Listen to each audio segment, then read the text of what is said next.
Hey, it's so good to see you. It's been It's been so a long time. no, it's been way too long. Oh, I'm but high already. Like we I haven't know even started. I literally sat down in this chair and was Yeah. like, all right, let's see, how fast it's gonna happen. I literally had the same feeling. The minute I saw you, I'm like, ding. Yeah, I was sitting here waiting. I was like, wait, it's already started. Like I'm high. There's like a QA like frequency or something that we're just like tuning into, and it's just like it's a great frequency. I like it a lot. I love this QA frequency. I've missed this QA frequency. Oh my God.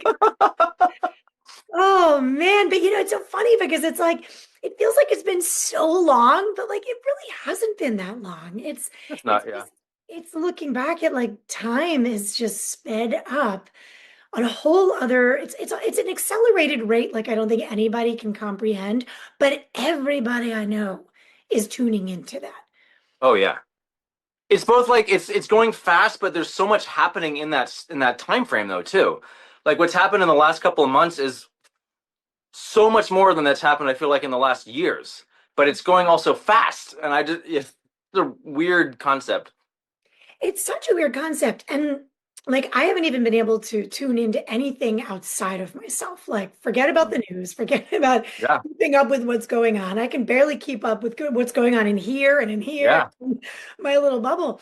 But I do recall the Hopi prophecy where they talk about, and I mean, it's been so long that I've heard this so long ago, but it's moving from the fourth world. That's how they refer to it, the fourth Hmm. world into the fifth world. And that we are no longer going to be, I forget how they phrase it, but like, that we're not going to be living by time anymore as we move into the fifth world, which just Mm. happened at this equinox, by the way. That's like when the Hopi prophecy was kind of Oh happening. wow, We're in it, and that we're going to be moving with time. So that it's going to wow. feel like we're in the flow more. Yeah, We've talked a lot about flow state, right? And I think yeah.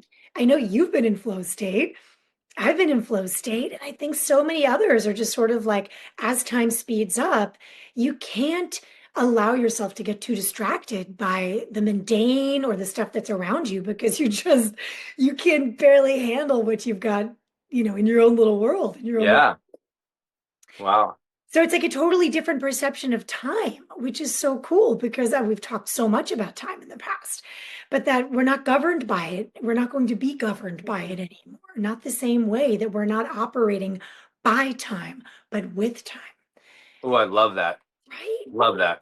So cool. So, what has your experience been since we've met? I mean, you've got so many cool things going on in your world. Oh, there's so much happening. Like we need like 10 hours. No, but like speaking of time. But interesting it's interesting because I've been finding myself attracted to things that slow down time also. So like a couple of days ago I just had this urge like I want to make croissant by like homemade, you know?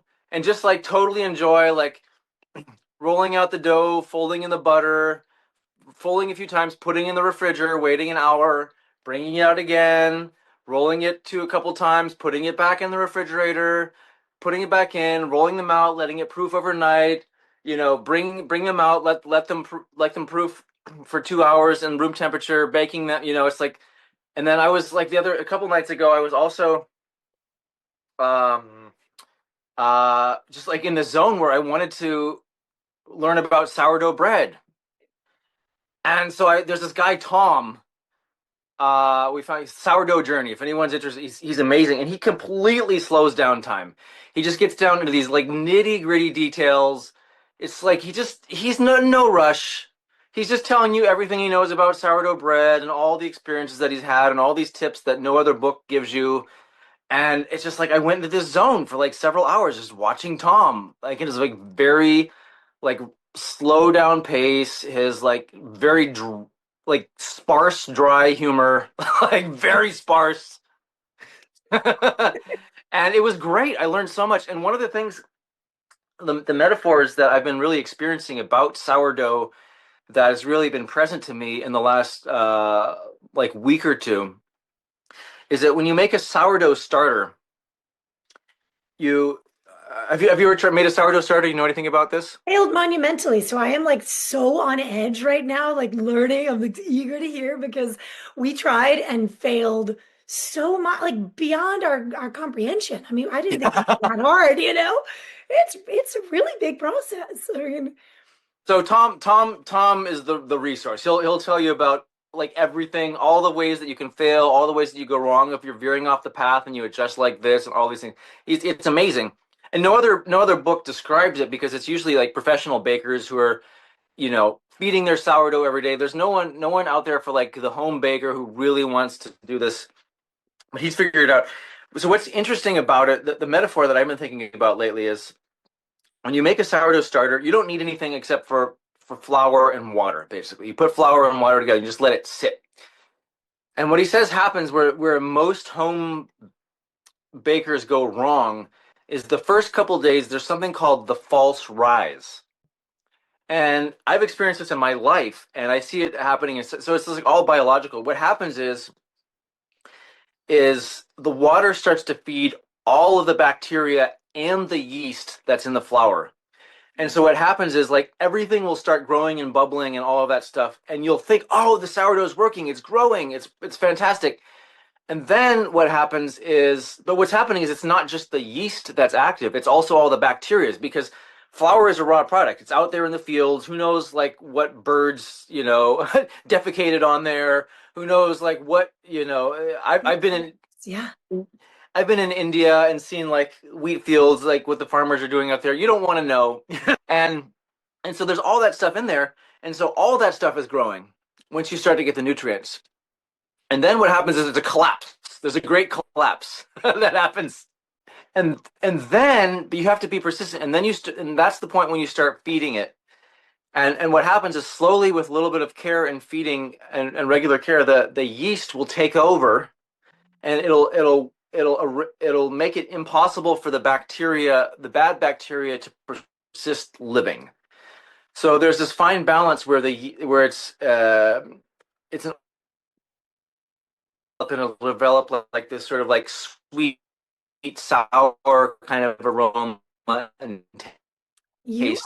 you're breaking up. And the You're way that I'm finding that recently is the spiritual. Am I back? Hello? Oh. yeah, we I think it's been about almost a minute. Super Oh, patchy. really? Okay. Yeah. Let me try and go on. That's weird. Let me try and go on my cell. The Wi-Fi seems to be not working. Let's try cellular. Yeah, so I lost Uh, you. I kind of started breaking up a lot at the okay, okay, how's and that then you now? have to start feeding it again. Okay, is that better? Can you hear me now? Yeah, that's better. Okay, okay. Yeah, so then you start feeding again, and then what happens after you start feeding it? Then the environment is not conducive to these bad bacteria. It's only conducive to the good bacteria. And then that bacteria, no, it's good to conducive to the yeast. So it's like basically the yeast that comes alive and creates this very sweet and sour kind of smell that we all love in sourdough, and that's so intoxicating and so healthy for us and all of that. And what I've been noticing on the spiritual path is that when you get started, you get all this energy coming in, but it's feeding everything. It's feeding the ego, it's feeding the spirit, it's feeding all of the traumas, all of the good things. It's feeding everything, and ultimately everything comes out. And then there's you think you're rising, and then there's a great crash, and everything fails. 100%. Yep. But if you just stay on the path, you just keep feeding it, you keep doing your sadhana, your practice, you're keeping your attention on your soul consciousness, then ultimately there is no more nutrients in that environment. The environment is no longer conducive for the bad bacteria. So those bacteria, those negative energies, all those things which were trying to feed on you, trying to feed on your spirit and your light and all of that stuff, just can't survive anymore. So all those things just get naturally wiped out. You don't even have to do anything, and then you can make bread. And so I've been thinking about that a lot with me and people that I know are going through this sort of this great rise and then the crash and the fall, and you think you're hopeless, but you just stay steady, and then you can bake amazing bread. It's sort of like this or alchemical process. So that's one of the things in terms of the notion of time slowing down, and also the notion of just the spiritual path, the process, process of alchemy as seen through sourdough bread baking. I love it so much because I mean, there's so much about this that we can dive into. Like, there's Yeah, the unseen, right? Like you yeah, mentioned, like the microbes and the bacteria and all the things that we don't even know what's there. And that's yeah, really the magic, the essence of spirit. And yeah. we don't see that spirit filters into different aspects of our lives and the mystery that's there and the trust that you have to have that this is an alchemical Mm, process that has its own rhythm and it's going to be different under every roof. I mean, mm. every home has a different sourdough bread because there's different bacteria, there's different Yeah, there's different frequency of the yeah, people who are moving in and out of the kitchen, you know. And the same goes for the spiritual journey. And it's that trusting the process. But then we can't be just completely passive. That's the other piece. You do have to make an effort and you have to be patient and you have yeah. to trust the timing, which requires that leaning in, that quiet observation, and that steady persistence. So it really is an incredible analogy for the spiritual journey. Well done, my friend. What's that book with the little boy who plants a carrot? Do you know what I'm talking about? That picture No. book. I can't remember the title. It'll come to me. It's one of my all-time favorite books. It's just pictures with a couple of words. It's this boy who wants to plant a carrot, and he puts the seed in the ground, and all his family comes. He just keeps watering it, very patient, very zen. And his friends come along, it won't come up. His parents come along, it won't come up. And he's like everybody's complete skeptic, but he just keeps watering it, keeps pulling the weeds and all of this stuff. And then ultimately the carrot came up and it was like massive. Like bigger than himself. And he's just like he just walks off with it. I knew it would. I can't remember the name of the book. It's so good. It's my favorite. Oh, And I love that. yeah. Well, and that's sort of, to be honest with you, that's like exactly where I feel like I am right now. I Mm, feel like I've been nurturing something for so long. I mean, you know, the yeah. spiritual path, I think we've both probably been on it for about the same time. We're close to the same age. I mean, it's like a concerted effort of about 30 years now of my life Yeah. that's been Yeah. really dedicated to solving the mysteries and reading, you know, of course, like when you're 18, you're like, I will solve it all, you know. And I read everything and I practiced this religion and got into these philosophies and read these books, et cetera, et cetera. And it's like you get to a point where you just realize, as you said, there's the rise and the fall. And just when you think, you know, you've got this like aha moment's about to break through, boom. Yeah. And so, you know, it's not so extreme anymore because you're like, Yeah. I've been here before, but I just keep watering. I just keep tending. And I feel like in a few years, that harvest is going to be so abundant and so magical and so incredible. And I do feel like it's tangibly close. And I don't even know exactly what that means. You know, it's like, does that mean like self-actualization? Does that mean full remembrance? Does that mean, you know, moving into a new frequency, moving beyond, you know, frequency bandwidth? I don't know what that means. Collective unity consciousness. I mean, I really don't know.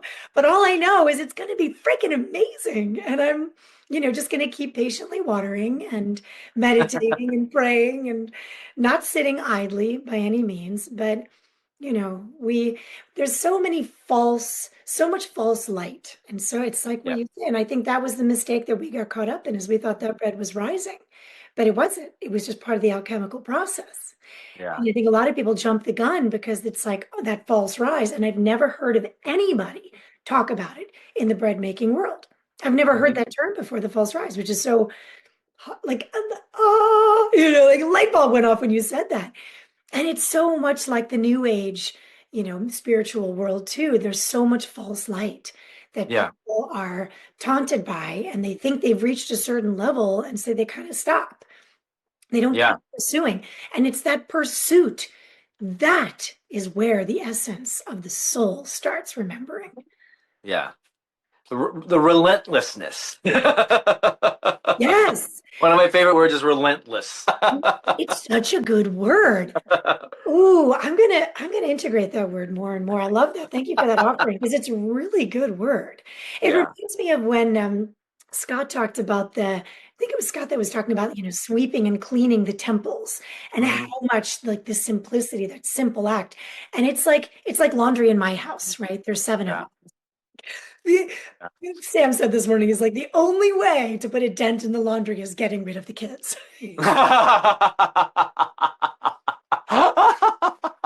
The reality, it's like, yep, there's no way around it, right? So like it's the relentless pursuing of these small acts, and it's an everyday effort. I've been doing a lot of home cooking lately, also in the effort to sort of slow down time a little bit, like making gnocchi, making pizza. It's sort of been like an Italian kind of kick these days. And I right now it's only two of us, and I was just imagining like seven. It's like this is gonna be a lot more work. I mean, it's crazy. It really is. And it's my challenge with a household of, let's say three loud kids, because my 14-year-old is amazing. She's remarkable. And she really grounds everybody in a whole other dimension. It's incredible. It's a gift. But it's a loud, busy, and very fast-paced life. And Yeah. even my father, I mean, he fell at a Christmas party and ends up in the hospital for 2 days. And this morning insisted on going to church. You're like, Wow. I mean, I literally just picked him up at 2 o'clock yesterday from the hospital Wow. and with a cardiac, condition that we still haven't fully identified. But he's like, I'm going to church today, and it's that persistence, that Yeah. relentlessness. But but also, for us, it's about slowing time down. And Yeah. that is what I have to say, this this holiday has really given me a glimpse into the fast pace of our world. And it's Mm. all of us. Yeah. And it's, we can make statements like time is speeding up, and we can talk about gravitational fields and quantum forces and all the things in the ethers and the cosmos and prophecies and etc. But we have all co-consented to the rapid pace of doing constant action, signing up for this, showing up for that. Be here now means be on time here Yeah. now, 5 minutes ago, right? I mean, we're all racing this clock. And I've tried to slow down and allow the storm of my children and the chaos of my little bubble to just move around me and Yeah. witness how fast everything is spinning and how important it is for us to make choices like you are. Like we do every night. We cook dinner every single night and we sit down together and we say grace and we eat dinner. Come Yeah. hell or high water. You know, Yeah. Wow. and without that relentless dedication and that persistent, commitment to slowing down, we are all going to get caught up in the wave, and some people aren't going to know what hit them, you know? Yeah. And that's really where we are. It's not going to slow down unless we hit the pause button. Well, the other aspect of that I've been noticing is I feel like with that acceleration the last few months, my life has like more elements in it. But one of the things that's shifted radically is that there's no more energy. There's very few energy leaks.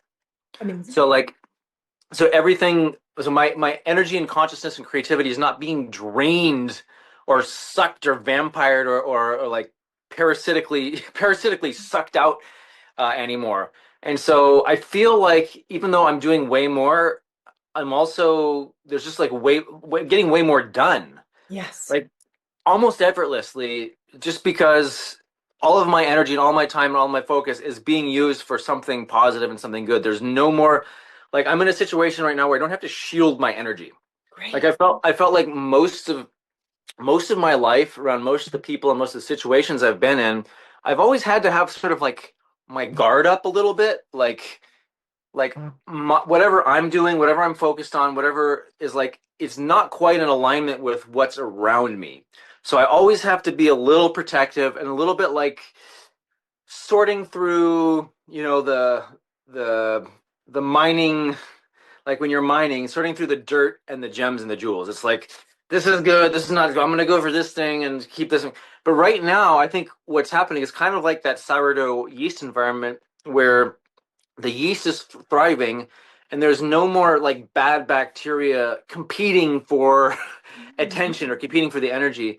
So I feel like whatever I'm doing right now is it's just like all good. And it's the first time in my life it's talking about this, transformation, or it's the first time in 42 years, the last couple of months, where I feel I'm not kind of like enduring life, like waiting for moments of transcendence, or like what, in the meditative space, I've always had these amazing journeys of like going to other realms and seeing beautiful things, and everything's more beautiful than here. Like, why am I here? Like, nothing makes sense. Like, this is just like I used to think that this world existed to make the other world seem more beautiful as like a contrast. And now it's flipped. For me, like this is even more beautiful than the transcendent realms. Yes. And I never thought that was possible. So like I'm really digging human experience right now. But this is, I mean, honestly, and I'm full body chills. Like there isn't a hair on my body that's not standing up. Maybe not on my I body. love Even that. I'm like literally feeling like head to toe like tingles. Love And that. I feel like, oh, whoo, that's such, I love it so much. It's just, it's truth bumps. And something has resonated so deeply in your statement. A couple of things.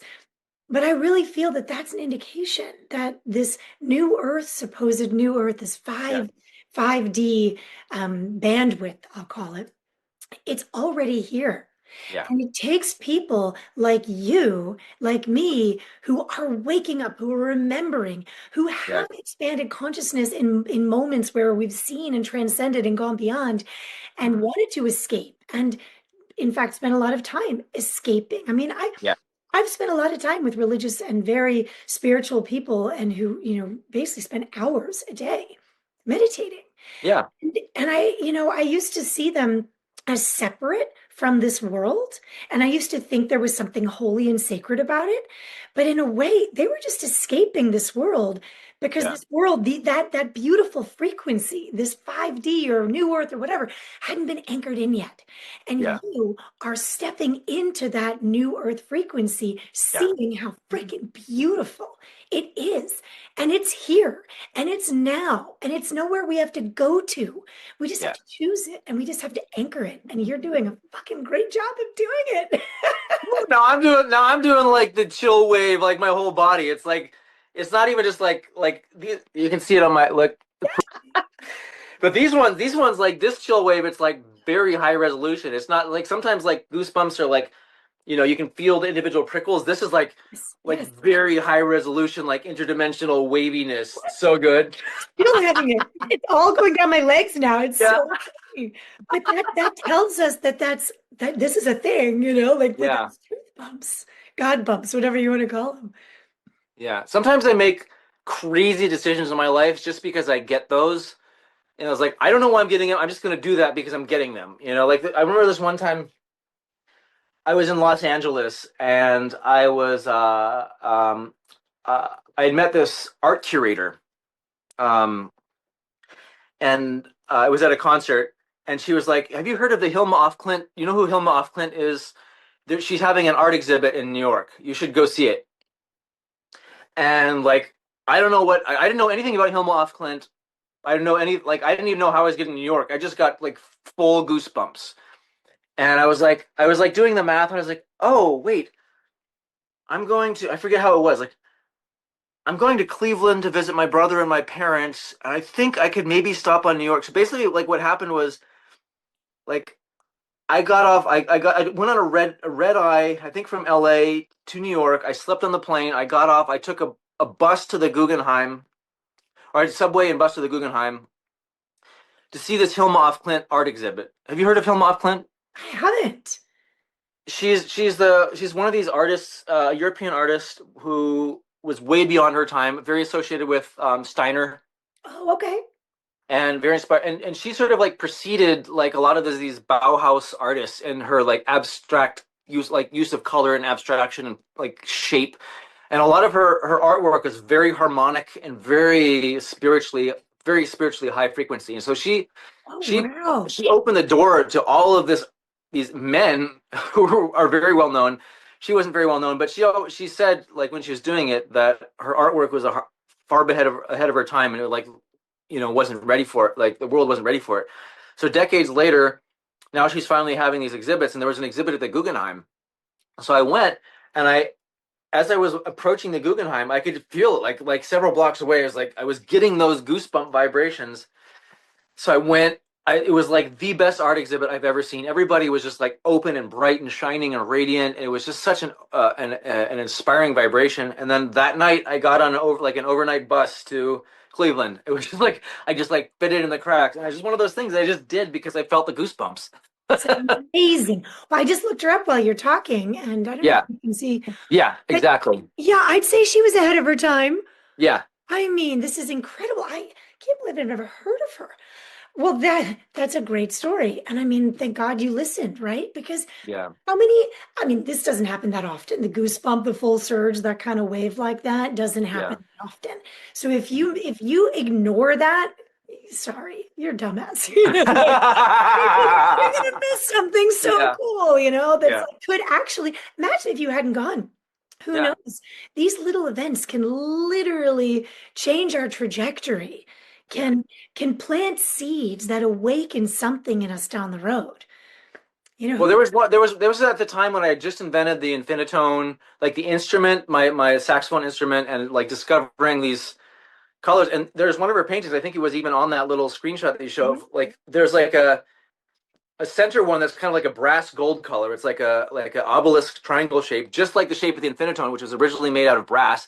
And then there's those like rainbow colors on the outside of it. I was like, that's infinitone. It was like it was crazy. It's so cool. It's Yeah, wild. And yeah, yeah. and she's even got, which is fascinating to me too, she's got these like inverted pyramids too, because now Mhm. as we understand, there's so much more beneath the lotus. Oh, right. Yeah. There's sound resonance chambers. Yeah. And I mean, that's at least what I truly believe. It's what I believe I've been told in these Yeah. journeys I've gone on. And the more I've tried to remote view them, the more places I've gone to, the bigger, I mean, it's like underneath is way bigger than what's above. And it Wow. almost looks like she tapped into that in her artwork. And it's Yeah. amazing that there's a resonance in what you've created, but especially knowing or believing, can't prove Yeah. it, that beneath these pyramidal structures are these massive echo chambers that I Wow. really think, you almost wonder if like they contributed to the actual building of the pyramids themselves because of the force field using sound and frequency that it was able Yeah. to create. Wow. So I mean, Hilma of Klint says that she basically channeled these paintings. It was all spirit guided. Spirits came in and told her what to do. It wasn't her vision per se. So that's so cool. Oh, yeah. thank you for introducing. Now I've She's got amazing. sourdough guy to start following and learning. Ilma, this is awesome. What have you been into lately? Have you been following or listening to anything Not, it's external? funny. I've been delving deep into writing my book, the Bridge of Oh. Remembrance. And it's funny because before this happened with my father, that's this man, by the way, at 94. He's got 9 lives. It's crazy. And we're in the emergency room. I've been spending so much time interviewing him, talking about World War II, talking about his experience and all the books he's read on World War Yeah. II. And I mean, he's been teaching me things that I didn't even know. Like Hitler was a vegetarian and he was really into holistic medicine. And he had a Really? holistic doctor who gave him all these supplements and herbs that he would take. Wow. Yeah. I Hitler mean, was a vegetarian? what? Like, who would have known, right? I mean, and my father's not propping him up as a good man by any means, Yeah. but he was saying like, there's a lot of things that people don't know, and that I think are quite important to learn certain things about people because it paints a whole picture that's slightly more complete than what we've been told Yeah. in history books. So, and here we are in the emergency room. He just had a cardiac event, and his, I mean, his mind was firing like this, and Wow. I mean, I just had to like hit record and capture all of this information, and it's all going into Wow. my book. And I mean, things that I'm like, Dad, we've been working on this together for almost 10 years now, and Wow. I'm still hearing new pieces of information. So, but the book is about erasure of people from history and of history from history. This is what the premise of this book is, and the why behind what I believe, why we have erased people like my grandfather, like, I mean, umpteen. Let's talk about the Bible, right? We've erased Yeah.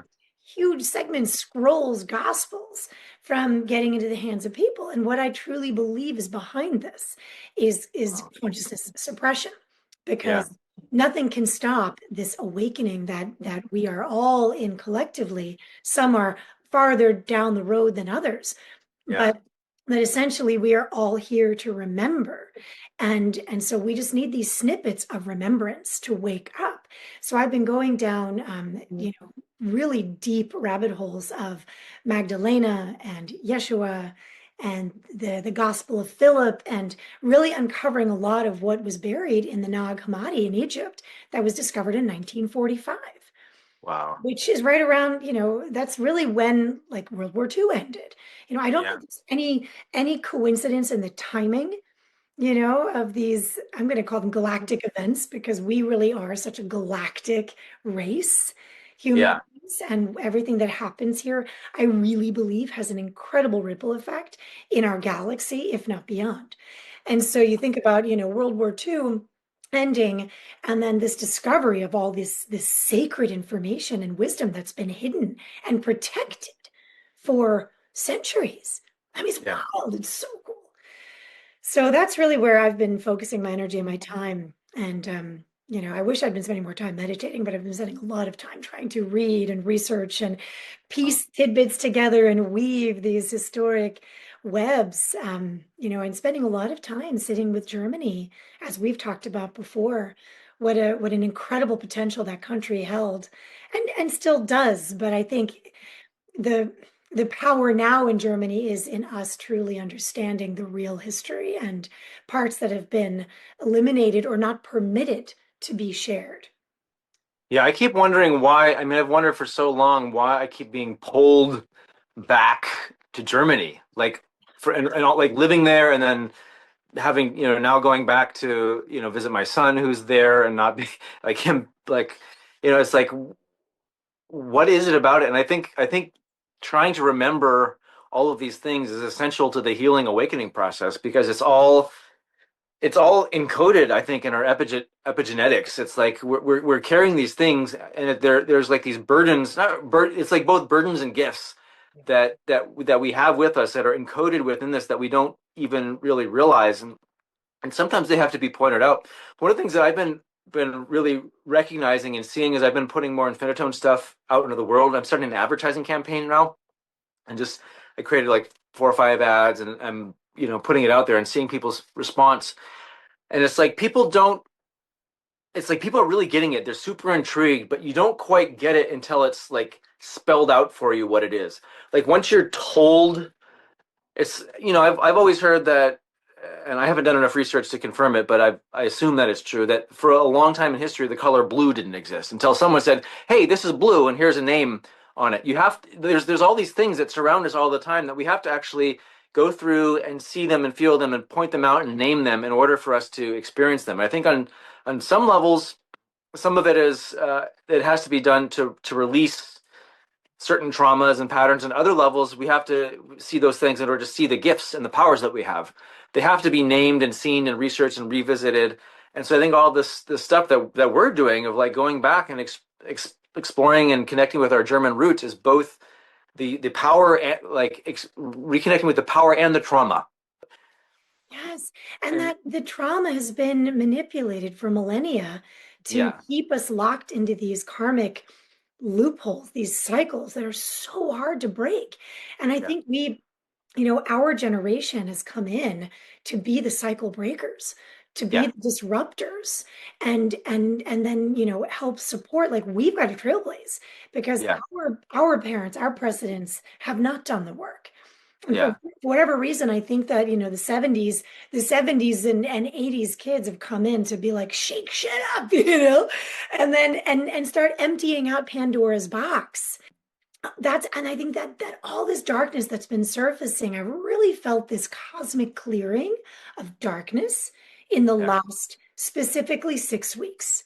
Yeah, Like, right? I mean, it's so big bizarre. time. Like, I can't liken it to, full moon or, I mean, I don't know. Like, I still like to think that Three-Eye Atlas entering our galaxy, our solar system has had some sort of impact on us, but they're just Mm, visitors. They're just passing through. But, but now the timing of them just passing through and the lining up with the prophecies and the yeah. equinox, and it's like all this darkness is starting to not only surface, but be alchemized. And I Hmm. don't know by what, because I don't know that. I mean, I'm not doing the alchemical work consciously. Maybe we are just by simply choosing the higher frequencies, choosing to be present, choosing that new earth octave. Yeah. And maybe that's part. Somehow we're listening. I mean, I think I operate kind of on a level of listening. Uh-huh. Like I don't even know like why I do anything other than like it occurs to, like somehow there's a voice inside me that's like, watch the sourdough thing now. Bake some croissants. Like that doesn't make any sense. I don't have time for that. Like why am I doing that? But somehow it's like, okay, Subhraag, you're doing that now. I don't know. It's like it's somehow it's just like there's a and I'm enjoying the mystery of it. Like Yeah. I like that I don't know what's going on. I think I on some level I think we both feel like what's to come. We know like the result of it is, Yeah. and I like the fact that consciousness has constructed it such that we have like a little bit of mystery, a little bit of unknown. Like we don't know why we're doing this. We don't know where it's going, and we don't know what sort of mishap is around the corner. We don't know what jewel we're finding around the. It's like it's we know where we're going, but we don't know exactly how we're getting there. And I'm enjoying the mystery of it right now. I think this is why I don't like baking, because like there's no mystery in baking. It's Oh, it's true. Yeah. precise and precision. And Yeah. like when I cook, I don't know how much a filet weighs. I don't know how much the Yeah. salmon weighs. I just stick it in the oven on broil, and then when a little voice goes off, just as you're saying, turn the Right. heat down, move it down on the lower shelf, and I do. And I've never timed my cooking. I don't even time Yeah. boiling my eggs. I just trust that internal clock. And I don't eat eggs anymore, so I haven't put that to the test. But I do make egg salad for my dad because he loves it so much, and he can have Well, whatever. maybe that's why I like the sourdough thing is because it's a living, breathing thing. It's unpredictable. It like depends on the day and the time and the moisture in the air and how much, what kind of bacteria were in the flour that day and all that stuff. And so the people who are really good at they have this in sort of intuitive feeling, intuitive flow for it. I don't know when the last time that here's a funny manifestation thing. Again, one of those things like I just got the urge to watch this with Alethea, this chef's table documentary on a pizzeria at a small village in Italy. It's like Pizzeria Pepe, and he has the best sourdough pizza crust. And like people make pilgrimages from all over the world just to go to his pizza place in this little village. And it's about his story, about his process, and you can see him working with this sourdough and how beautiful and magical it is. And so all of a sudden, the voice comes in, Subhraag, you're making pizza. And I was like, I asked ChatGPT like the best pizza making book, and I found it. I downloaded it on Kindle, and I just like ordered the double O like pizza flour from Naples like on Amazon. It came like that same day, and I just started. I went into making like guess what? Our friend here at the circus who does the barbecue and makes the food for all the circus events. That same day, he was gifted a $12,000 pizza oven, and it was delivered a couple days later to the ranch. The What? same day. Shut up. It's wrong. That's insane. And so it's Absolutely. like, so now it's like, okay, well, I guess I'm making pizza. Yeah, you are. And you're gonna master Pepe's sourdough crust. Absolutely. So I have an event coming. Ishwar, who I told you, I've talked about a little bit. My master and like deep spiritual friend, he loved pizza and magic, and so I have a few friends who are coming, and I also love Las Vegas. He loved pizza, magic, and Las Vegas. Oh my gosh. So I Well, have a few of his friends, a few fellow initiates are coming on January 3rd, and I'm gonna make pizza for them and then do a magic show afterwards. And it's gonna be in and I'm going to convert a horse trailer, an empty horse trailer, into an underground magic theater. this is so cool. I want to So come. like I don't know like how these things come. It just seems perfect. Like pizza and magic. Like why not? And an underground and it came about because I was looking for my friend wanted to come see a magic show, and I was looking at all the magic shows, and there weren't any that were like, it's Las Vegas. You would think you'd be able to find a great magic show, but I've seen Penn and Teller. They're great, but they're a little, it's like, I don't know. David Copperfield's horrible. The other ones are just kind of like commercial, and it's just, there was nothing. So I was like, why don't I just do a magic show? And my friend was like, yeah, I want to see your magic. I don't want to see anybody else's. So anyway, I'm going to do cook pizza for like 12 people and do a magic show afterwards in a horse trailer. It's incredible. This might be a new thing for you. It Yeah, sounds incredible. Like I already want to come and I want yeah, you to do this for my children and yeah, I want to be a part of this. It sounds so cool. I love pizza, I love magic, and I do actually love Vegas. yeah. Come, that would be fun. That'd be great. We can make. I was thinking of like I could do it where just for like I don't know, maybe we do it like once a month or something like that, or it's just Yeah, for yeah. groups of friends who come. Just like say, hey, you're coming to Vegas. Let's do pizza and magic night. Well, I mean, why not? Like, Yeah, it's incredible. We need more magic in this world. We yeah. really, not black magic, not the No, occult nonsense. I mean, just to put the wonder and the mystery back into hearts, people have become so programmed. and it's hard to like. I've noticed over the years, like most people have not seen like a good magic show. No, They've just never experienced it. And the stuff that's available is like commercial. And if you want to go see something that's like genuine and heartfelt and authentic, and like you can't find it. Like no, where do you go? no. So maybe I don't know. Maybe I start an underground magic theater here. I think it's amazing. And I mean, Yeah. of course, my mind's going like, and then he can introduce infinitone somehow. Well, that way exactly because I was Music, thinking of magic, like and pizza. my idea is ending the show with an infinidrone like sound journey. So it's Oh, like you have the magic ambiance and the tricks, but then the end is like actually real magic where I have people close their eyes and go on an imaginative and support it through sound. And like that's the finale would actually be no trick at all. It's just your own inner experience of the blossoming of consciousness supported in a bed of intergalactic oh. sound bath. That's And my a full ideas. belly full of sourdough pizza. Yeah. I am like, sign me up. Yeah, like the recipe that I tried the other day was it was what kind of mushrooms? It was not porcini, chanterelle Yeah. mushrooms, slow roasted caramelized onions, burrata cheese, tomato sauce and Mm. parmesan, and yeah, like Ken Forkish's like pizza crust recipe. It was so good. It's amazing. It's so good. The pizza was not actually invented in Italy. I It heard that. Yeah. Queen Elizabeth the first, was it? Or I think. She was traveling to Italy, but she Uh-huh. requested pizza. She wanted this, and it wasn't called pizza. I mean, that Yeah. name developed later, but what she described, bread, tomato sauce, and cheese. Mm. So it was actually an English invention. Interesting. But now they have like in Naples they have like an officially certified like Napoleon pizza style. Like you can get it actually certified if you follow. You get this kind of flour. You let it base it. Let it rise for this amount of time. Use this tomato sauce and this kind of cheese, and you bake it for this long. You can have like an officially certified Napoleon pizza like anywhere in the world now, and it's like an actually codified thing. It's incredible. That's awesome. But it's so beautiful. Food unites people. It really Yeah, does. And it's like this is why we've got to hold on to culture and heritages. And cuisine is such a great way to do that. yeah, And we really try and like we have like a Mexican night, we'll do Indian night, we have great. pizza night. Like we really do try and uphold these traditions. And then, if you could add the conversation, some information, some history around the dinner table, around the culture that you are consuming the delicacies of, and the It's funny in the West though how we like, oh, we had Italian last night. Let's have Chinese tonight.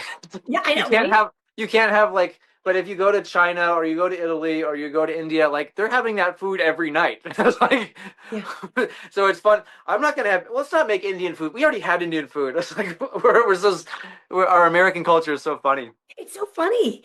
And we don't realize how fortunate, like we literally have the world here. The Yeah. world doesn't have that. Like No. you go to Nigeria, they don't have burger night, you know, they No. don't, it doesn't exist. And to your Wow. point, you know, same thing in China and most of the world. I mean, when I spent a month in Kenya, Africa, when I was 18 years old, my dad's Yeah. dear friend had a 90,000 square acre ranch and the largest Wow. herd of elephant in the world. And he had the Wow. Smithsonian Institute and Princeton had set up laboratories on his property. So George Small was the name of Wow. the man. He was an Wow. incredible man. And so I had the incredible fortune of doing my ISP for my senior year in Kenya. And Wow. What is ISP? it's like your, you know, your senior, you know, work experience basically. Okay. So it's Yeah.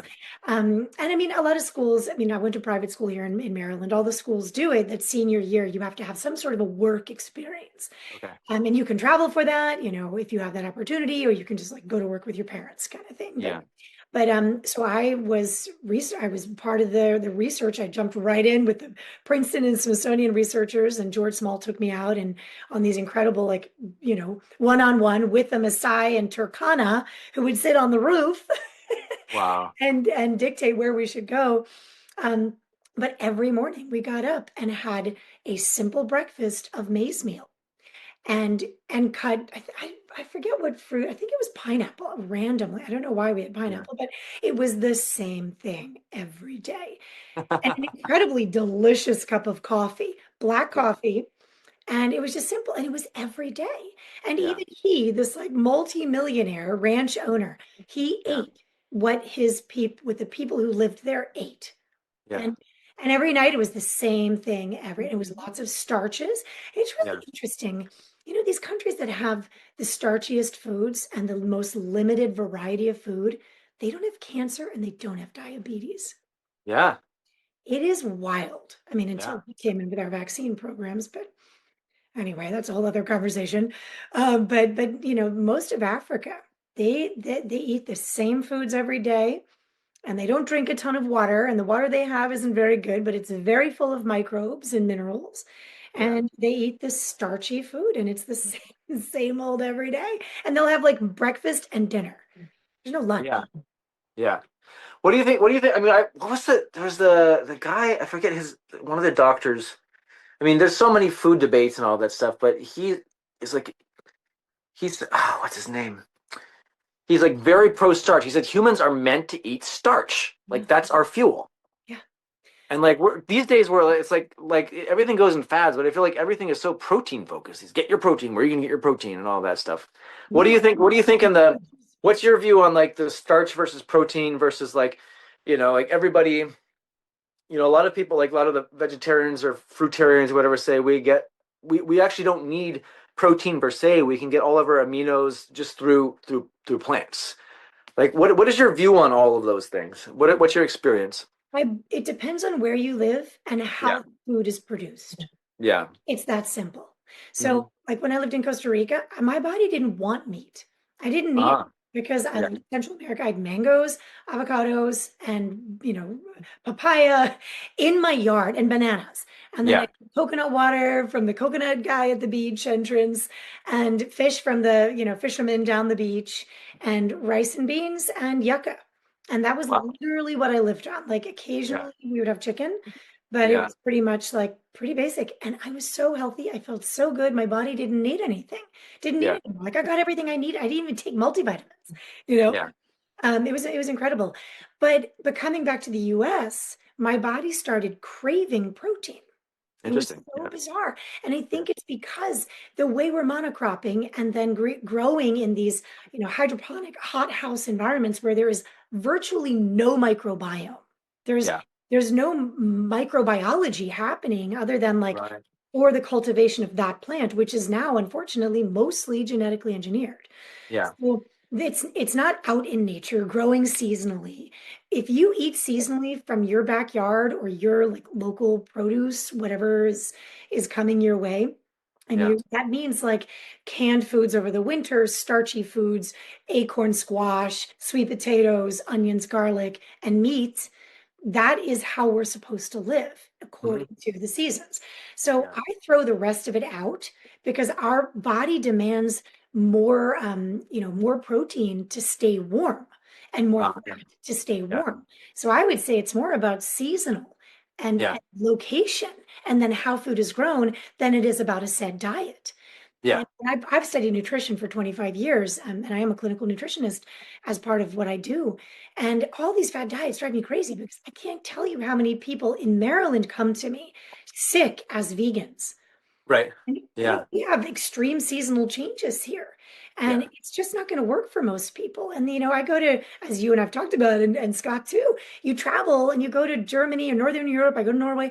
It's like bread and cheese and butter, and I do great. If I Yeah, would I have had this somebody huge breakfast. Like it was like cheese and butter and like more cheese and more butter. And I was like, this is gonna be, I'm gonna feel so bad. It's so good, but I'm gonna feel so bad after this. I'm like, it's so I'm gonna deal with it. It's gonna be worth it. And afterwards, like, I feel great. Like my belly, it was digesting, everything was fine. There was no bloating, no indigestion or anything like that. But I've also been noticing too, like it's not just about the intake. It's like I feel like now that I'm like the life that I'm living, it's like I'm in my element. yeah, I'm doing what I'm supposed to be doing. I have a partner that in which there's like a synergistic energy exchange. So energy is moving. yes, It's energizing and processing. you're not And stagnant. I've been eating a lot more just sort of rich, enjoyable comfort foods than I normally could or would, and I'm feeling better than ever. And I think a lot of it also has to do with just the fact that like the energetics of it, like you can process we have a lot more vitality to process food if we're actually energized inside and we're doing it. I think if we're sick or more lethargic, we're a lot more sensitive to our food intake as well. Like you have to be, you can't go off the rails as much. 100%. You nailed it. I mean, this is what I talk about day in, day out with patients. And Yeah, it's so interesting in Chinese medicine, there is a whole theory around, I mean, obviously, the stomach is the center of qi. Our digestive yeah, organ systems are the root of all disease, according to Chinese medicine, like yeah, period, hard stop. And I yeah, truly believe that. yeah. Of course, there's other aspects, but when the liver gets congested, which Hmm. what's the number one thing that congests the liver? I'm not talking about toxins or one food, anger, Yeah. repressed anger, passive aggressive nature, or low grade Hmm. frustration, chronic. Well, Yeah, hello, Western world. We're all pretty much trained and trained to live in a constant state of frustration. yeah. And so that has an impact in Chinese medicine. It's called wood overacting on earth, earth being Oh, digestive function, and wood being liver function. Liver, gallbladder are paired as the wood elements. And yeah. so it's a thing they've talked about for over 4,000 years. Like if you're Wow. angry, if you're pissed off, if you're emotionally burdened, it's going to impact how you digest your food. This is Yeah, not rocket science. And so, to your point, I will say the same. I'm in a great relationship. I'm doing more than I've ever done. I'm accomplishing more yeah, than I've ever accomplished. And it's not for the sake of doing. I am so present in everything I'm doing that I yeah. feel like I'm being. I'm so much more authentic. I'm speaking Mm. truthfully. I'm excited, enthusiastic, inspired every day. And I ate a lot of things over the holidays that I normally wouldn't eat.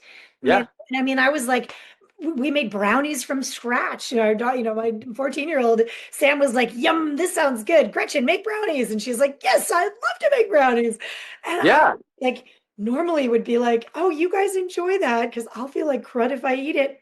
I felt amazing. And then we had ice cream, and I'm like, I don't really do dairy. But it was like A2 dairy from a local yeah, small farm, bought at a country farm store just down the road. And I mean, I felt amazing. I've had no digestive issues. And that's all American product. So I yeah, 100% agree with you in that yeah, we're moving, we're not stagnant, we're happy, we're in the flow. Emotions, even if it's anger, it moves through you. You don't hold on to it. yeah.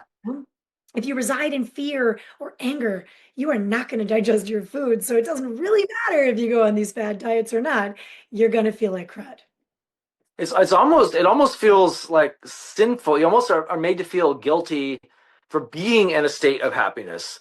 Yeah. It's like we had a couple of friends over who are in partnership and 7 years, and they're we're new in our partnership, and they're long time, and they're like it's good, but life is not all rainbows and sunshine. So they're Oh, going through their shadow periods and all that. It's almost making us feel like we're a little bit head in the clouds, a little bit ignorant for being so happy. And it's like when life, when you really live life, it's not that easy. you know, and Oh, which we all go through those processes, and it's an all part of the alchemical process, but it doesn't have to stay that way. no, it And doesn't. It yeah, doesn't at all. And I mean, it's funny because still have a crush on my husband. Like I still blush yes, if he compliments me. Like I get butterflies. Like if we're gonna go out together, I get really yeah, excited. Like love that. I want to dress up and like, look sexy, like it's like I, I don't I don't surrender to like, people get lazy in relationships, right? Oh They're yeah, not making an effort and we keep that romance alive and it's not really it doesn't take that much effort. It takes a choice. yeah, People are like, I don't have the energy, I'm too tired. Fine. But like intimacy doesn't mean you have to like get jiggy with it, you can hold hands in bed and fall asleep together and just feel the love. Like it doesn't have to take effort or energy.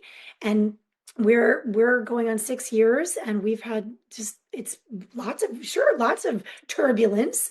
There's been a lot of challenges that we faced, but we fall in love deeper every year. And I think it's because we have shifted that perception of yeah, people warn you there's a 7 year itch, you have these pitfalls. And then what do they call the 10 year? I don't know, whatever. I don't yeah, listen to it because I'm like, that's your choice to yeah, believe that that's what happens. Because if you yeah, believe it, it becomes your reality. And the way I've figured it works is you have a vibration, and the vibration is the thought.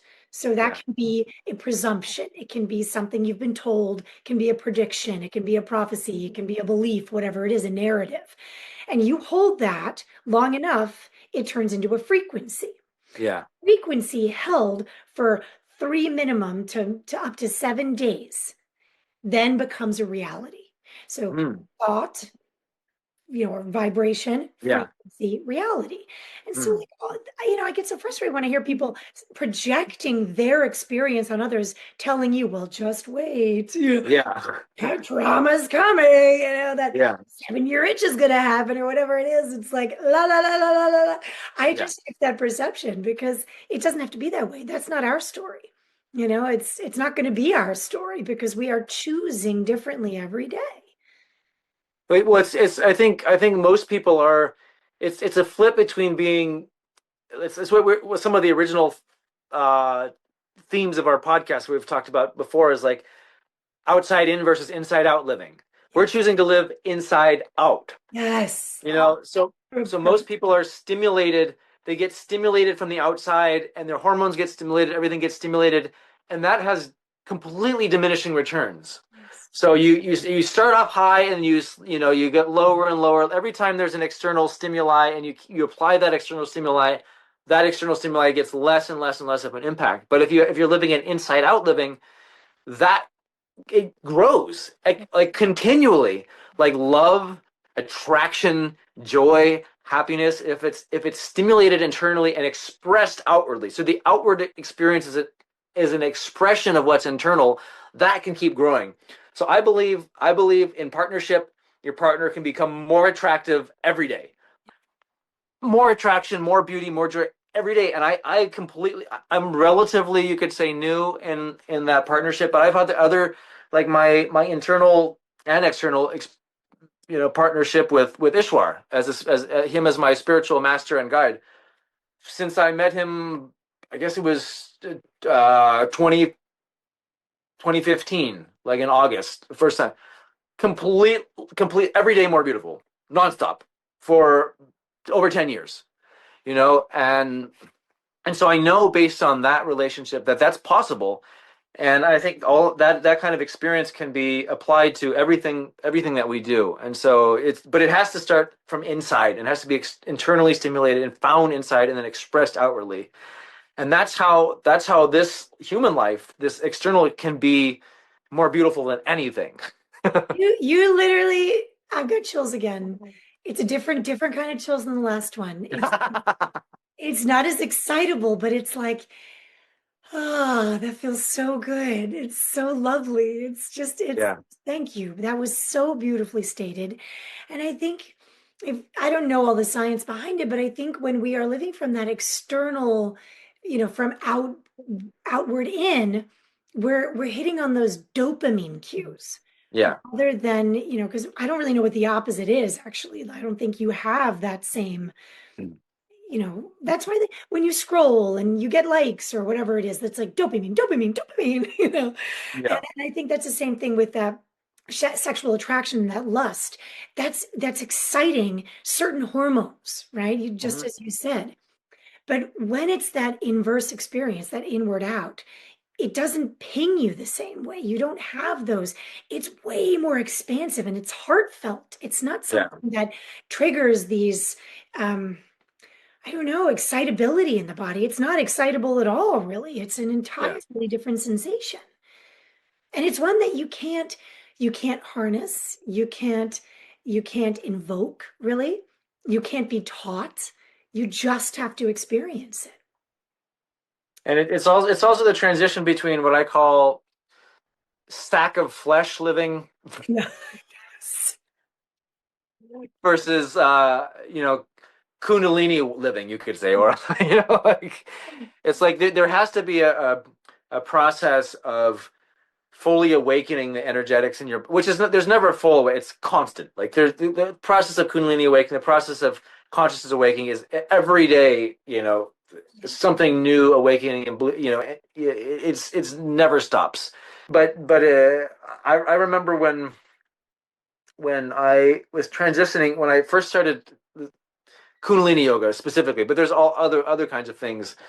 In my relationship that I was at the time, I literally would go to bed at night, and I, sorry to the partner who is, if she's listening to this, we're still good friends, so things have changed. But like, I literally would feel like I was getting in bed with a sack of flesh, and I'm sorry to say it, but it was like I couldn't connect anymore. It's like there's this thing, this body, this like living thing, and I couldn't relate to it, and so now life has become more like a continuum where the sack of flesh is the container for this ever blossoming experience of consciousness, and it's not that you're trying to escape it or get rid of it. It's a very integral part of it.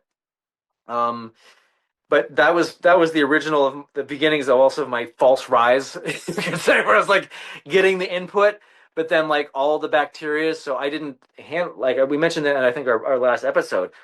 I did not handle that gracefully. It was everything got stimulated, all the crap and everything got. So anyway, I had I been able to revisit those times, I would have handled that differently. But uh, yeah, so there has to be an integration of all of Mhm. the energy channels, the spiritual energy, physical thing. That there has to be a complete conversation for that to work. And there has to be, I mean, I think the ideal, like when we actually do self-actualize and that self-realization, it is the integration, the mergence of the body and the spirit. Yeah, And I mean, this is why you need the masculine and the feminine. I mean, we really yeah, do. We need each other in order to self-actualize yeah, because it is that balance of not even it's I'd say complementary forces because I think yeah, that I'm really starting to work with different dialogue, different word choice because when I hear myself say things, it's like there's a rub, there's friction, and I'm tired of this opposition and duality and polarity. So I'm starting to mm, see things rather than as conflicting as complementary because yeah, one feeds another. I mean, the darkness feeds the light. absolutely. You need Yeah, both. It's not opposition. They complement and they work together.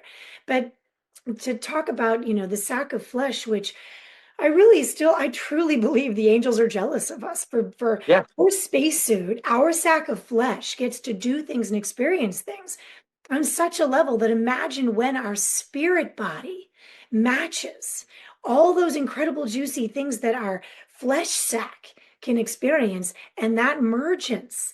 I yeah. mean, that's life orgasmic, like truly. I mean, it's an entirely different way of experiencing this realm. And I think that is what this divine experience is probably going to be like, and I think we are moving towards that potential as a collective of awakeners.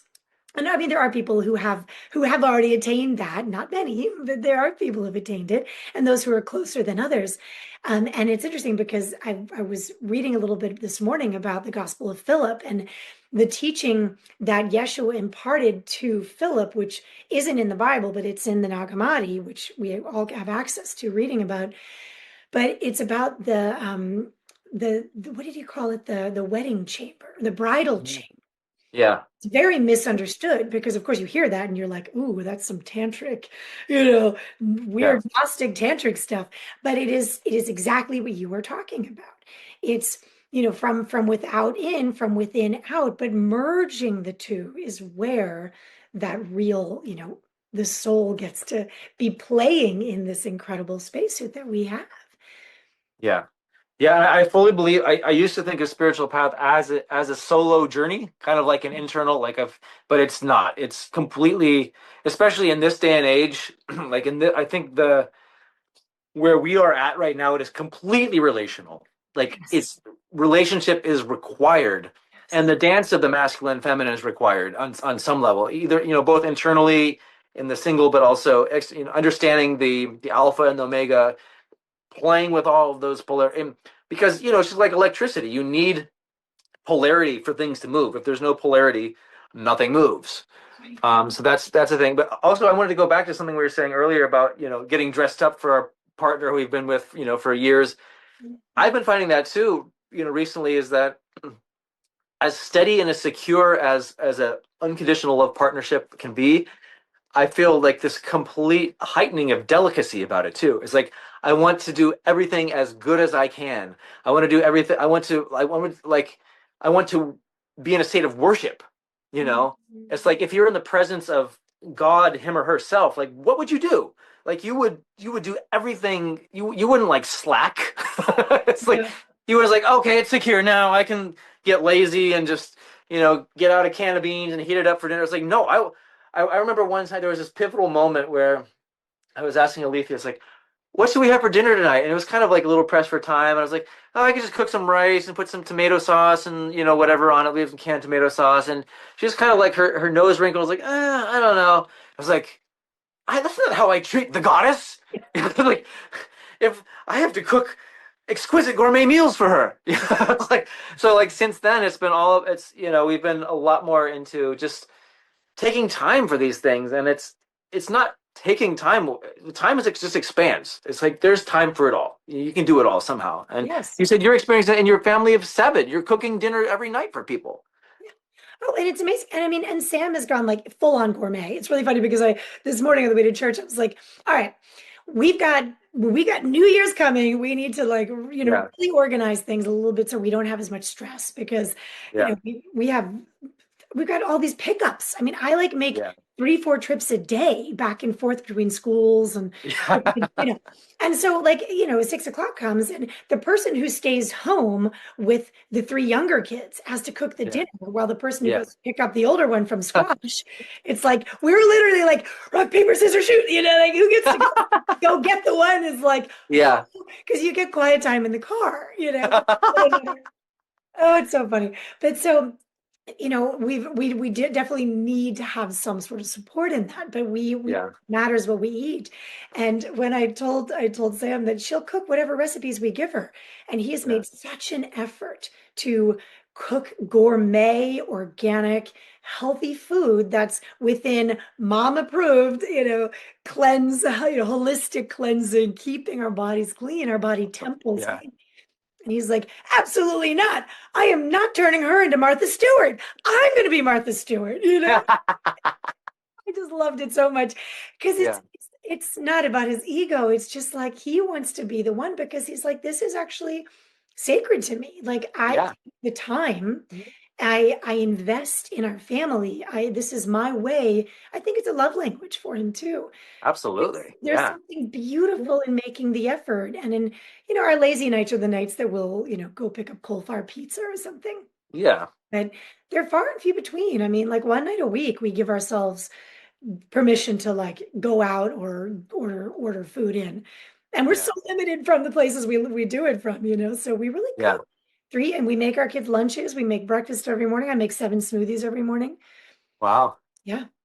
Wow. I mean, Minute. it shows there's always time for that, for what's important. It's like we're doing this podcast. I mean, you're busy, I'm busy, like, but this is so important. Like, there's time. The time will just expand and contract to accommodate what we really need to be doing, and we don't have to think about it. Like you're saying, we're in time now, as opposed to like fighting against it. So wherever we have to do something, time will just it'll create time for that.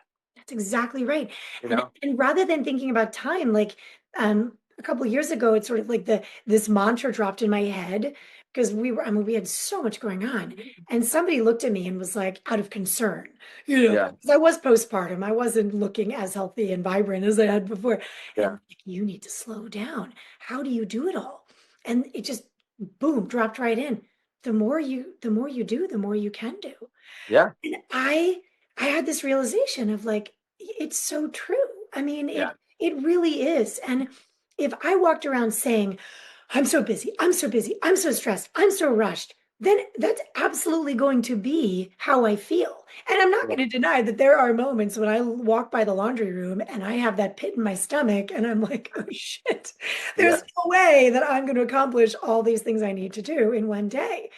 But then I like close the laundry room door and I take a deep breath in my bathroom with heated floors and I greet all my plants and I give them all a little water. And I just took that moment of like, Yeah. reset. Okay, so what do I need to do? Laundry can wait. And then it's like I accomplish a gajillion other things and somehow get the Yeah. laundry done. It's like blows my mind how these little perception tweaks and that Yeah. self-talk is where it starts, you know, because we are our worst critics and we stress ourselves out. And if that's what I'm saying, we co-consent to these patterns. And Yeah. that is how I keep referring to the they as the controllers, because that is a way to dominate and control a society of people is to keep them in a constant state of stress and strain and lack.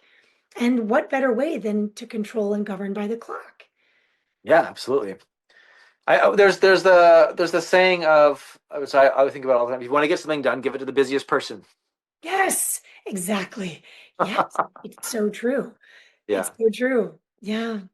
Oh, But yeah, I think I was some social media video came up recently about how we're hypnotized by these words that I don't remember all of them, but I remember like the weekend. It sounds like weekend. It's not the strong end. It's the weekend. oh, So it's like at the end of the week, your week, your weekend.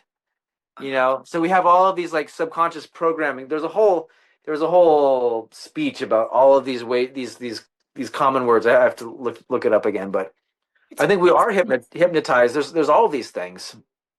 that is so fascinating. Oh my gosh, I've never thought about that. And it's so true. And I've totally gotten caught up in that and then gotten mad at myself for feeling depleted once Friday hits. Yeah. Or like it's like I'm supposed to feel depleted, but like, Yeah. like it almost puts you into that state of consciousness. Yeah. Yeah, that's so fascinating. The more you look into it, the more you realize like we have had black magic done unto us Completely. Completely. Yeah. for millennia. Even as we are approaching the new year here, I think it's important to mention that we are really not supposed to. This Gregorian calendar is bullshit. We're not Mhm. supposed to be governed by this Gregorian calendar. That is so confusing. We're supposed to have 13 months that are completely Yeah. in alignment with the lunar cycles. Yeah. You know? And Well, then, it's the whole thing. It's completely reflected in our tuning system. yes, 12 notes. yes.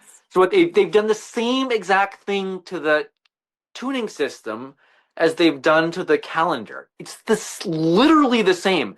So in the calendar, they have these leap years and leap days and all these things like that where they're tempering the natural cycles to eliminate this portal to the infinite. And it's the same thing with the 12-tone system. Actually, if you there's this thing called the circle of fifths where you go from C to G to D to A. You keep going around this cycle, and then on a piano you get back to where you started. You always get back to C. You go through all 12 notes. How convenient is that? Wow, that's actually not supposed to happen. It's actually supposed to create an infinite cycle. Fascinating. So if you have the notes tuned properly, but they said, oh, here's what we'll do. hmm, well, if we tune the fifth 2 cents flatter, no one's going to notice. And everything's just going to be a little bit out of tune. And, Wow. and if we just, you know, play it over and over and over again and we wipe out all the other pure tune music, no one will really notice that the actual music disappeared. And we're just going to play with these incoherent, out of tune waveforms for centuries. Oh my God, it's And so no one will notice. And it's the same thing as the calendar too. They the the planets don't cycle evenly like that. They cycle in fluctuation. They're going in these like these helixes and spirals, and just never repeating itself, and it's growing and fluctuating and traveling interdimensionally through space. And they're trying to make it seem like, oh, here we are again at the same time, and it's going around in the loop, and there's nothing you can do. It's 12 months of the year. Here we are again, and here we are again at the same place, and here we are again. But it's not supposed to be like that. It's different every time, and so I think as we, it'd be interesting to try and, I haven't tried that, to try and live with this, ever changing cyclical moon cycle that, but it's the same thing with the tuning system. Exactly the same. It's not even like a rough metaphor. It's exactly the same technique that they're using. well, and 12 hours of the day, Yeah. 12 hours in the night, right? Yeah. 12 is everywhere. 12 disciples, but the 13th disciple was Mary Magdalene, his Right. greatest disciple. So we could literally look, I mean, and I've looked into the 12s and Yeah. where it shows up. And it is like, I mean, they are programming our psyche. It Oh is yeah. literally keeps us in these karmic loops. It's like when we die, I almost Yeah. wonder if that, like a lot of people, when they're like, they see the light, that it's like Agent K, with that zapper from Men in Black. Yeah. That flash that goes off to like have you completely forget so that you choose to go back into this loop system again that keeps you Yeah. locked into this zip, zip, zip, totally like bullshit coherence that is not in the flow at all. But this is where it's time to disrupt the system. Yeah. We have got to opt out of the system. And We have to embrace the what we call, well, in tuning, um like the leap year or leap day, yes, like when you add it's called a coma. yeah, So yeah, basically it's the same exact thing. So if you go around the 12 per circle of, like the circle of fifth, you go around 12 times minutes tuned purely, you'll get back to C, but not quite. It's like 24, 23, 24 cents sharper. oh wow. So it's like da like it's a distinctly different tone that's used. And what they're trying to do is like, well, that's relatively, it's close enough. So we'll just, erase it. It's like a cosmic accident, like, it's not really supposed to be there, and we can easily wipe that out. And it's the same thing with a leap day. It's like, oh, well, we can just have one day, every 4 years, we can just have a year where there's an extra day, and then we'll just forget about it. But actually, that little key, that little like dis, discrepancy in precision, Mm. that's the portal.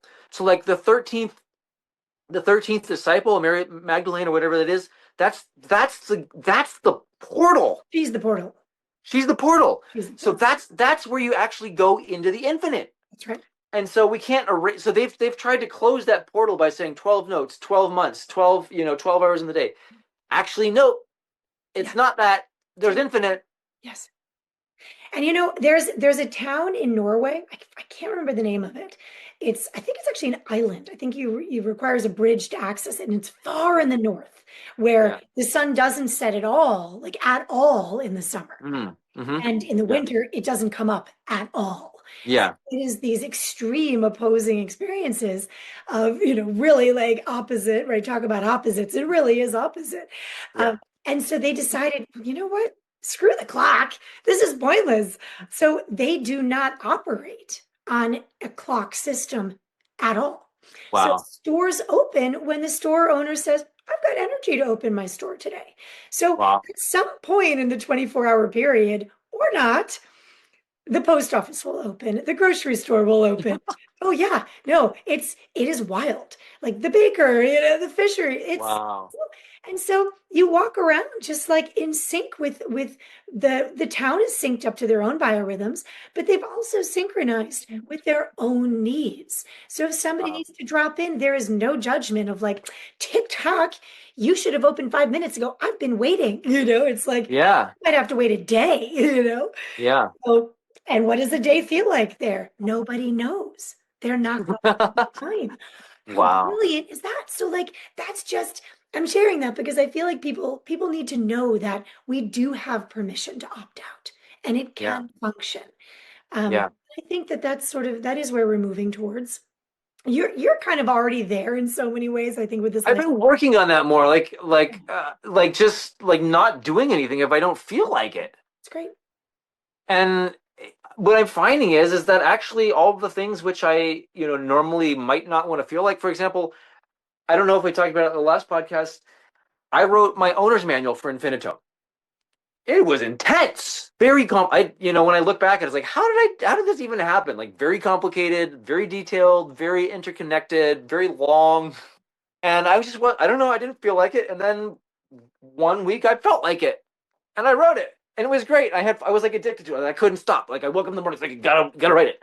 And there was no resistance at all. It was fun. It was exciting to me. And I've just kind of been operating like that. And we'll see how it happens. Like I'm just doing an advertising campaign now, finally. And it's just like everything I'm doing now, it's like, I just want to do it. Great. Imagine if we gave children permission. Imagine Yeah. how effective that would be in school systems instead of these constant deadlines. And then Yeah. stressing about, like, I'm not inspired, but I'm forced to do this. In fact, Yeah. I don't even want to write about this stupid topic anyway. And then they're Yeah. forced to turn it in some piece of crap work in their mind because A, they're not interested, B, they weren't motivated, C, they were tired, or Yeah. they were sick. But nope, deadlines tomorrow. I'm And experiencing it with my son right now, who's so-called diagnosed as autistic ADHD Tourette's, which I don't believe for a second. wow. Uh, I don't. Which this is a whole debate. He's in Germany. He's under the control of my ex-partner and all of that stuff. She wrote me the other day. "Oh, been thinking that the doctor was suggesting, and I was resisting it, but I've been thinking about drugs, like a little Ritalin, action." And it's like, Wow. kidding me? It's like because he's a genius and he's like hyper attuned to so many different things, and the people are trying to get him to like perform on a schedule in this environment, which is overstimulating for him because he's so attuned to the inauthenticity of the Yes. environment that he can't function because he says he knows energetically this is bullshit, and he only function in an environment that is energetically, spiritually nourishing for him. So he's actually the canary in the coal mine saying that this is bullshit. And so instead of they're wanting to suppress that internal resistance that he has and drug him so that he can function in this outdated environment, which is soon to be completely worthless because AI is taking over all of the things anyway Hmm. that they're learning to do. And so he wants, there's like, oh, we want to drug him. So anyway, no, No, no. But this is where, again, we are at a choice point. And I yeah, keep coming back to this because it is up to us. Like we are the ones we've been waiting for. We yeah, have to rock the boat. We have to change the system. The yeah, system's not going to change itself. And yeah, the only way, by the way, if it does, is if all the walls come crumbling down. And nobody really yeah, wants that because everyone's terrified of yeah, destruction. You know, don't bring Kali out because she will decimate everything. And yeah, and and either we are going to be forced to that point with yeah, having to fully rebuild as a society because yeah, everything falls apart, or we start choosing to do differently. And yeah. this is where like school systems have to change. And When are you starting your school, by the way? oh my gosh, I really think I feel like it's starting to become more tangible. I Yeah, mean, there's one location that feels possible. The yeah, time isn't quite aligning yet, but I think it will. I keep feeling like it's coming in the spring, and I'll get more yeah, clarity in the spring. So I'm just sitting with it, waiting. But it's so alive in my heart and in my dream state that yeah, it's already happening. I yeah, just the timing just have to align for it to actually just blossom. And I can't freaking wait. Like, I can hardly wait. And I think there's such a hunger and a thirst now for parents of kids Yeah. like yours, you Yeah. know? And I just don't want to operate the way we've been trained, like Yeah. like monkeys in a freaking zoo. This is not how we are meant to live. But it means breaking apart everything. And humanity is not ready to just be the Incredible Hulk and because we've been shown by Hollywood how scary that is to Yeah. break the mold. Whereas Yeah. it doesn't have to be that extreme, you know? I don't think so. I hear so many prophecies of doom and gloom. Yeah, In my field of experience, I don't think it's going to be so doomy and gloomy. I don't either. I'm just not feeling it. Like people can tell me that, but I think it's gonna. I think there's the potential for it, but Yeah. I don't think it's. I think there's gonna be some kind of shift or intervention where the energy gets alchemized or reworked. And it's going to be in a way that humanity is going to choose it.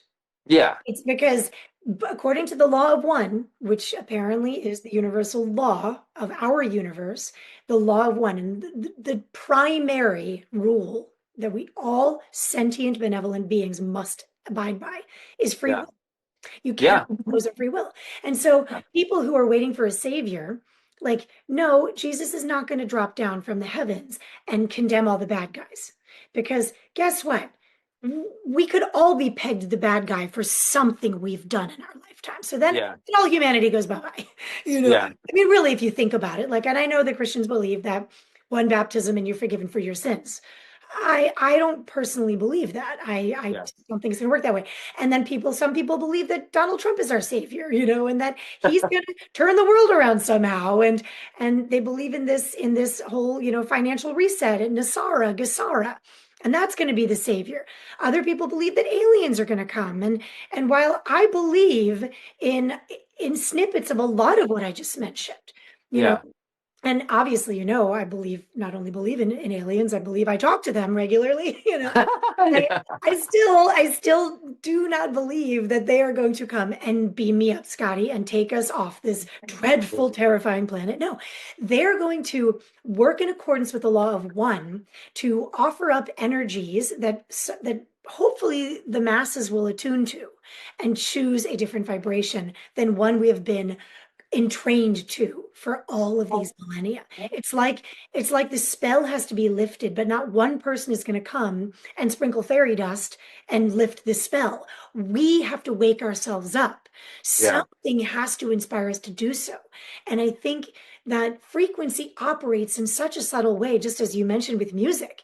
And just every time we talk and I listen to you talk about music, something else wakes up inside of me. uh, And you're so good about talking about it. You're so incredibly eloquent. You're so knowledgeable. You live, you breathe it. You're freaking creating a new system for the yeah, new earth. It's just so inspiring and so amazing. But you know how potent frequency can be, yeah, how it can affect our consciousness. And so they can really just manipulate the frequencies. And that's what the yeah, controllers have been doing for all these years. But yeah, when we start realizing it, and all we've got to do is turn off the fucking radio. Like, yeah, turn it off. Turn off your TV. Stop the external input. Those dopamine surges of Hollywood movies and NPR and CNN and Fox News and all that shit, right? Shoot 'em up movies, all that dopamine surge that we've gotten entrained to seeking. You shut yeah, all that out. You stop letting those frequencies dictate your thoughts, frequencies, and realities, and you start recalibrating. And I think the more people do that, that is going to enable the shift that needs to happen. And that is inevitably coming. It's already here. absolutely. Yeah, it's so well said. I think I'm at a moment. I oscillate over the years, and I don't. Maybe this is kind of the final oscillation. I don't know. I'm kind of feeling it. That's like I'm feeling different now than I used to. Of expanding and listening to other music, and then coming back to my own music, and like kind of shifting back and forth. I'm at a place right now where I just don't turn on anything, any music. I can't listen to music. I Nope. can't listen to anything, and I have in the past, and I can listen to music through other people. So if there's other people who are listening and having an authentic experience of like this music is inspiring me, I can relate to their authentic vibration experience. But the music itself that's out there in the world right now is not triggering at all No. authentic resonance within me at the moment. And so what I'm finding right now is the only music that I can listen to. I mean, it's not, I guess, I don't know, is the music that I'm making. It's like Yes. I'm at a point where there's no turning back right now. There's no other thing to do other than to make the music that I want to hear. Yep. Great. It's To make getting it the clearer and world. clearer and clearer, and I'm really excited about it. It's speaking to me more and more, and um, so so so that's it. And just got to get it out there, Yeah. and I got to get the instruments out there too, to so that other people can experiment for themselves and find their own. Because I'm not just interested in my own music. I'm interested in facilitating others to express what's in themselves too. So I'm not interested. I think it's all about like perception, and I there's like and perception such that and the experience of authenticity is evoked. So Mm. I'm just experience. I'm interested in our each individual's own authentic experience, Yeah. and that can show up in so many different ways. So I'm not. I don't necessarily want to try and impose or say this is how music has to be, but I'm saying there's an authentic thing inside of me which I want to share, and I think that's going to be probably completely different for each individual. But I want to facilitate the knowledge and the tools and the technology and the information such that those things can be expressed individually and collectively together, and that we each put our own parts of the puzzle together Yes. relationally. Yes. It's like giving everybody a color palette. And Yeah, and your color palette is just offering more colors than yeah, people knew were possible. And you're giving them the blank canvas and this new upgraded color palette and letting them make art with yeah. Yeah, it. like naming them and defining them. It's like until it's named and defined and like said, hey, this is something, this Yeah. is a thing, and there's no perception that that thing is there. It'll just like go one in one ear and out the other. So that's sort of like the next. I'm realizing with the advertising that I'm doing, I'm putting out this amazing stuff, but I'm not naming it. People are like curious. They're like, oh, what is this? But it's still not Yes. tangible. So in my next sort of phase of public communication, I'm going to make everything like a tutorial essentially. Like in 15 to 20 seconds, you learn something and you experience something. So I'm both technical and hopefully like I'm going to name it and demonstrate it and give the experience all in one package, as opposed to just like creating curiosity and making it mysterious and leaving it up to the other person to explore. Because most people won't do that. They have to be led a little bit. Like I do. I kind of assume that others are like me. Like when I first heard that there was more than 12 notes, like that one piece of information, the whole like everything. I was like, I'm in completely, no turning back. I'm not using the same 12 notes forever for the rest of my life. Well, and I've always kind of assumed that if people find that out, that they will want the same thing, but it hasn't been like that. It's like Mm. it's much more of a like, oh, okay, well that's interesting, and then it's like skeptical, and then like accepting it, and then it's like that's cool, and I know it's possible, but not for me. To being like it has to be like okay, well it's like a lot of people, most people are slower to warm up, and so People do need, I mean, the human mind does need to attach to a concept and yeah, the name, then there's a name to the concept. I mean, we name our children for that reason, yeah. you know? So I do think that it helps we need frameworks, we need descriptions. Well, Even though, there was a guy who I saw who was he was saying that food will taste better if you name the recipe. I interesting. and like I used to go to this magic shop in Los Angeles called the Magic Apple. There's a magic master there who goes there every day. He holds court and he holds these sessions like 3 or 4 hours every day, like 4 or 5 days a week. He comes there regularly. And one of his primary piece of advice that he gives to everyone is name your magic act. Don't just think, oh, it does this, this, and this. You have a name for it. and he says that will infuse it with power, so yeah, that's kind of what I'm having to do. So maybe in my next round of ads, instead of just kind of like throwing these sounds, it's like this is this preset, this is this sound, this is what and maybe I just do more with naming. It's really important. I mean, I run these programs and I Yeah, mean, I have to name there's different programs, right? I mean, yeah, one of my programs is a 3-month program. It's called Soul Cell Vitality. So there you it's, go. you Yeah, know, I think people understand when they hear that, it has to do with the soul, has to do with our cells, and well, I'm going to feel more vitality. Great. So people need that. I do think yeah, it's important. And I mean, that's just the way our brains operate. Maybe in the new earth we won't need that anymore. maybe. I'm sold. Oh, snap. I love it. Mic drop. Oh, that's awesome. Oh, gosh, it's so good to connect with you. It's like, and Likewise.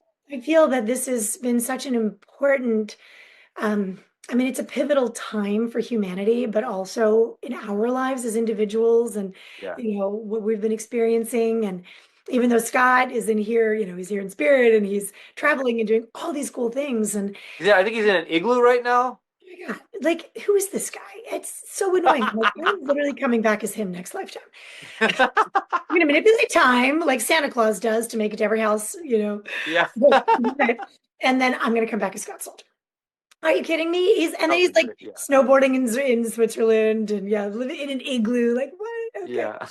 So, but I anyway, can't make the podcast today because I'm going to be in an igloo. yeah, I'm not going to argue or refute your excuse because it's pretty dumb. Okay. But I mean, it does feel that this has been a very important time to converge and intermingle our energies as we wrap yeah. up this Gregorian year and enter, because I do think there is power in the collective field to say Yeah. there's a new year upon us. And Yeah. what are we calling in? And I can say, for one, for me, I am going to be exploring 13 in this new year, Ooh. right?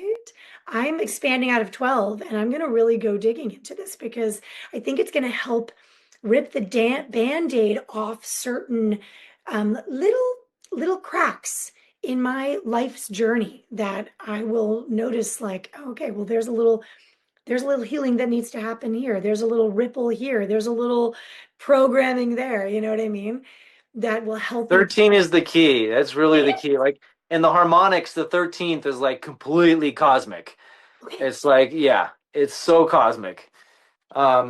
Also in I mean, the what I've been hearing, I don't study it or follow it that closely, but in the Chinese year, it's the year of the snake shedding the skin, going into the year of the horse, Right. which is coming up, which is weird for me because I just moved onto a ranch with 20 horses and I'm performing regularly in a horse circus now. So it's like, was that made just like, does the whole world exist just for my own consciousness? Yeah. Like, is there anybody out there? It's like, how is that from the year of the snake shedding all these old things, old patterns, old, generational trauma to the year of the horse? And I'm at a horse farm? Yeah. Are you serious? It's amazing. You chose it. You called it in, right? It's amazing. I'm gonna really do that one. Yeah. Yeah. So anyway, Well, keep bringing that horse energy to the podcast too, because people have loved it. And yeah. we live in a very horse-driven locale. The really like the center of the steeplechase is here in Maryland. And Wow. our property is like the epicenter of three big races. It's really cool. So people Amazing. love horses here. We just did four Christmas shows and they were amazing. It's such an Pictures were so amazing way to celebrate the Christmas spirit than with like horses and horse riding and performing with horses. And our Christmas show was like the premise of it was like all Christmas shows, are like some of the people have lost their Christmas spirit. Let's see if we can get it back. Uh, Oh, we love so that. so I'm the MC for the show, and I opened up the show, and I said, I have some good news and some bad news, and I talk about the good news, like the sun is shining and fresh air, and there's, the best barbecue in the world is here, and all of that stuff like that. And I talk about there's 20 horses on the property, and half of them are rescues, and they half of them are on the brink of death. They thought they were too traumatized to be interact with humans, too neglected to have any future life. They were rejuvenated, given love, given food, given a new life and are performing at their own free will for everybody. So all these horses, they do the acts that they personally love to do. They're not forced into anything. And then I say, but now I also have some bad news. Half of the Viking tribe has lost their Christmas spirit. I don't know why, but I have some theories. Do you want to hear my theories? And the audience says, "Oh, okay, yeah." And I'm talking in my name is Gesture Jinglehorn, so I'm talking in like a sort of a funny theatrical voice. My first theory is that they're carrying an overburden. They're overburdened by generational trauma which they did not belong to them, and they were born with, and has been embedded in their epigenetic code. You nailed it. Oh my gosh. This So is I'm evoking this, into the air. It's like, well, I'm not sure. My other theory is that they were doing too much training and they got some mulch in their boot and they're just walking around, irritated all the time because they need to empty their boot. The other theory is that they just didn't get enough. They had too much screen time before bed and just didn't get enough sleep last night. I don't know what's right, but it's maybe one of those or something else. But anyway, one of the magic horses, the most magical horses, came up to me and whispered in my ear, "Let's put on a show to heal them." And so we're here. We've gathered to put on the show and see if we can, bring the Christmas spirit back into the Viking tribe. amazing. Reset their epigenetic code, empty their boots, and give them a good rejuvenating nap. Whatever. And Oh, so it's genius. let the Christmas games of Gladius begin. This And is so, literally planting seeds of consciousness. yeah. Fantastic. Fantastic. It's genius. It's genius. And it's so multi-layered and clever. We've got to come out. I'm going to bring the kids out and Oh come yeah. We have shows Valentine's Day weekend, and then again, I think it's like April. We're doing Pirate Fest, oh my God, and that's amazing. and then I think, which is like the 11th and 12th, and I think like the weekend. I can give you the exact dates, but if you guys come, we'll do pizza and an underground magic show. I mean, what can be better than that? That sounds amazing. Oh, I can't wait. You'll love it here. It's amazing. And then Oh, we got to come to Baltimore. I know. Alethea, I would love. We have to come. Absolutely have to come. We'll So we'll line something up because I think that it's time to start planting all these magic seeds yeah. there. And And Alethea's family is in Virginia, in Floyd, Virginia. I looked at it, it's like a 5-hour drive. So who knows? Maybe once we go to Virginia, we could maybe drive out or something and meet you all. it's perfect. We go to Virginia Yeah. and West Virginia that's where we kind of escape to. Amazing. Yeah. Great. Oh, Well, this has been amazing. amazing. Thank you so much. Right now, as Me we're too. wrapping Like up, full ending with full body goosebumps. This is great. like literally like all over my Proof is in the pudding. Look, there we go. heart. Oh, that's so amazing. Well, thank you, and we'll just keep shining, and spreading the seeds of consciousness and watering them into the Sounds new good. Gregorian year. Woohoo! All right. Bye, Hilda. Bye.